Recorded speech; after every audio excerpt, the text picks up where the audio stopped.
La Presse au futur, 17e édition. BIAP est une agence de développement d'applications mobiles sur mesure. Julien Ranty, bonjour, vous êtes le responsable communication de BIAP. Bonjour. Bonjour.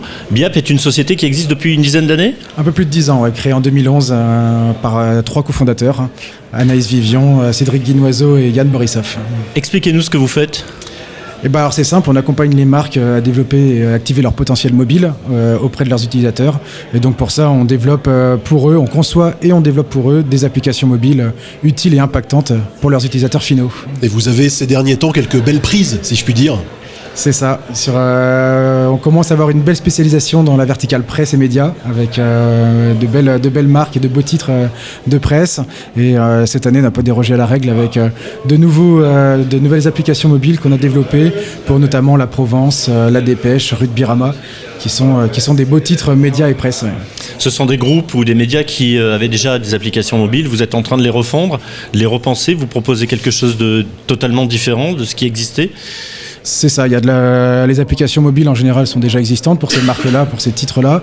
Et l'objectif, c'est de les accompagner à concevoir de nouvelles expériences et en tout cas apporter une nouvelle vision sur mobile pour offrir à leurs utilisateurs finaux et à leur lectorat des fonctionnalités et des parcours médias intéressants. C'est le parcours utilisateur qui est au cœur de la démarche de développement.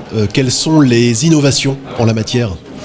Il y a pas mal d'innovations, que ce soit sur améliorer les parcours pour la gestion des abonnements, que ce soit la personnalisation aussi des contenus. On sait qu'aujourd'hui, le lecteur a besoin de personnalisation, a ses centres d'intérêt, et donc c'est lui proposer des choses qui l'intéressent vraiment directement quand il se connecte. Donc c'est l'avantage du mobile, c'est d'offrir cette proximité au travers de ces fonctionnalités de personnalisation.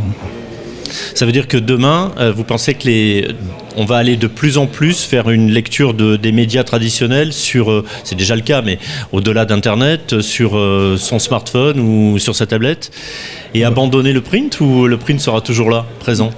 Non, alors je ne suis pas devin, je ne peux pas imaginer ce que sera la presse dans quelques années, mais pour moi le print sera toujours un support existant, toujours la marque de fabrique de la presse. Mais c'est vrai qu'aujourd'hui le mobile prend de plus en plus le pas, même sur la partie web. On voit que c'est aujourd'hui un usage privilégié par les utilisateurs. Vous faites aussi les sites web des médias dont vous nous avez parlé ou juste les applis ? Non, on travaille sur les applications. Sur les applis. Ouais. Et est-ce que vous vous nourrissez de ce qui existe sur leur site internet pour proposer une expérience complémentaire, différente ou avec des repères communs ? L'objectif, c'est forcément déjà d'avoir un certain lien directeur entre les plateformes. L'objectif, c'est que le lecteur se retrouve quand même autour de l'expérience de marque. Après, forcément, la navigation et les usages sur le web ne sont pas les mêmes que sur mobile. Donc derrière, c'est comment adapter ce qui existe sur web. Ce que vous disiez tout à l'heure, le personnaliser aussi à chaque utilisateur. Le personnaliser, proposer des choses qui lui permettent de créer ses propres parcours et de fluidifier vraiment sa lecture et sa consommation de la presse. Sur les apps, c'est que de la lecture ? Il y a de la vidéo, il y a de l'audio ? Il y a de la vidéo, il y a de l'audio. Aujourd'hui, on sait que le monde de la presse explore de nouveaux formats, les podcasts et autres, même la partie kiosque numérique. Donc il n'y a pas uniquement que de la lecture, mais il y a aussi pas mal de services qui sont proposés en annexe dans les apps. Dans la myriade de dizaines, de centaines de sociétés qui produisent des apps aujourd'hui, quels sont les plus produits, les plus innovations de BIAP ? Alors nous, on a déjà une fibre très avancée sur la partie impact du numérique. On est une agence qui est labellisée numérique responsable et on œuvre au quotidien à la fois dans la sensibilisation de nos parties prenantes, que ce soit clients, partenaires, dans la partie accessibilité, éco-conception, éthique de la data, pour vraiment travailler des sujets qui sont maintenant au cœur des préoccupations des utilisateurs finaux et du grand public. Et comment on décarbone la création d'une appli ? C'est quoi ? C'est du nettoyage de code au niveau green ? Qu'est-ce qui fait qu'une appli va être plus green qu'une autre ? C'est dans la manière dont elle est conçue, à la fois sur la partie design, sur la partie technique, sur l'utilisation de serveurs adaptés.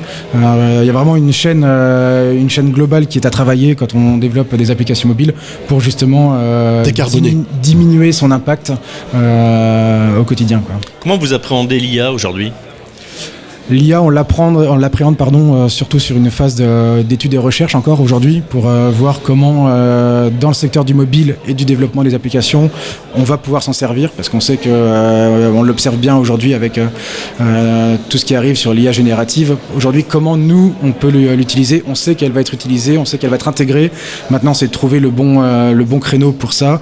Donc c'est surtout de l'étude, de l'analyse, et pour essayer d'anticiper les nouveaux usages via l'IA. C'est un sujet d'inquiétude d'une manière générale, ou au contraire, vous avez le sentiment que ça va vous apporter une vraie valeur ajoutée?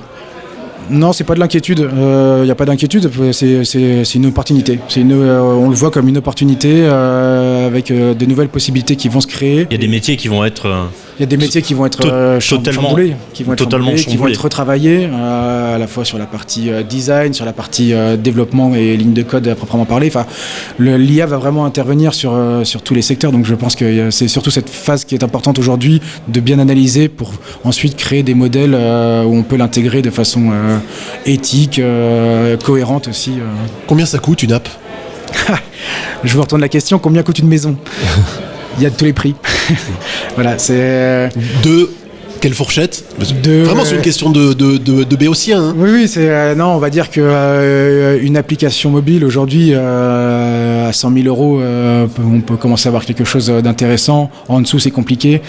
Et puis après, en fonction de ce qu'on y met dedans et des usages, les budgets peuvent grimper à 300, 500. Enfin voilà, Vous êtes basé à Nantes. Moyenne d'âge chez Biap? La moyenne d'âge chez Biap, je dirais 28 ans. Je sais pas le calcul. D'accord, donc vous n'êtes pas des lecteurs de presse. Et si, par élimination. Justement. Alors chez Biap, tous les métiers sont représentés, graphistes, commerciaux, développeurs. Aujourd'hui, l'agence a intégré tous les corps de métier qui nécessitent la création et des applications mobiles. Donc on a toute la partie design avec des UX designers, UI designers. On a tous les développeurs mobiles. Sur toutes les technos natives et hybrides. On a les chefs projets, on a les commerciaux. Voilà, Julien Ranty, il y a une innovation particulière que vous présentez sur ce salon cette année? Non, on n'a pas d'innovation particulière. C'est vraiment mettre en avant notre expertise et notre connaissance des usages mobiles dans la presse pour aider les titres de presse à accélérer leurs usages. Dernière question, quelle appli vous rêveriez de réaliser? Pour quel client? Je sais pas, faudrait demander aux développeurs, Non, aux commerciaux. Toutes les applications. Toutes les applis. Les applications. Il n'y a pas une appli pour laquelle vous diriez, on est particulièrement fiers. Moi, si je devais parler à titre personnel, j'aimerais bien une application comme l'équipe, par exemple, dans le domaine du sport. Il y a des choses à faire. En tout cas, je trouve qu'ils ont des choses à faire. C'est-à-dire que quand vous regardez l'appli de l'équipe, vous vous dites on peut faire mieux. On peut toujours faire mieux. Il y a des optimisations. Le message est passé en tout cas. Julien Ranty, merci. Je rappelle que vous êtes responsable communication de Biap et on peut vous retrouver sur le salon au stand numéro 39. C'est ça. Jusqu'à demain soir. Jusqu'à demain soir, exactement. Merci beaucoup. Merci à vous.